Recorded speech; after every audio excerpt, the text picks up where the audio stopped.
Mos harroni, unë nuk dua të them që dikush po e bën këtë me qëllim për me na përçarë. Mbas edhe mund të ketë të tillë që qëllimisht ju fryn këtyre gjanave dhe këtyre shprehjeve, por përgjithsisht mendoj që është për shkak të pakujdesisë.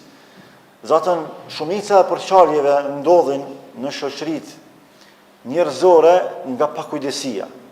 Për shembull edhe përçarja që ka hyrë mes kosovarëve dhe shqiptarëve të Shqipërisë, këto termet e fundit.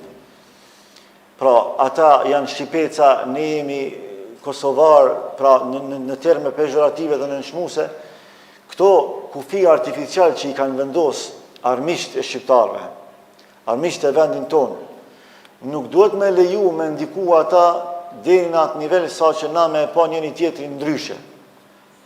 Ne jemi të një shtëpie, është njëjtë si me thonë vllaun që është për një shtëpie, nga momenti që e ndon dy shtëpi, më usha dhe më nënçmu mes vete, është e njëjta.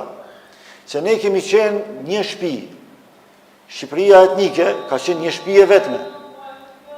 Këto kufi aktual janë kufi artificial, që të tjerët i kanë kriju qëllimisht, e kanë shfrytzuar dobësinë tonë për me na dobësu neve, për mos me leju që na me avancu, me u zhvillu, se ata veprojnë me parimin ferrik të sud. Përçaj sundo. Sa më shumë që përçajnë mes njerëzve, aq më lehti sundon ata, sepse fut mosmarrëveshje mes tyre. E madje edhe krijon edhe përçarje të natyrave shumë të rrezikshme, saqë mund të fillojnë edhe luftra mes tyre. Gjëra që kanë ndodhur në histori. Prandaj këto përçarje mes shqiptarëve të Shqipërisë dhe shqiptarëve të Kosovës, fatkeqësisht ndoshta kanë filluar nga pakujdesia e dikujt, por ja që tani kanë marrë jehonë të madhe.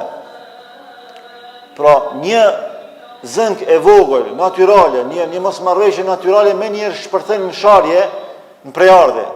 Ju Kosovarët kështu, ju të Shqipërisë kështu. Kjo është marrëri, është marrëri e madhe. E njëjta mendësi është duke dashur me instalu edhe mes nesh dhe mërgjimtarve.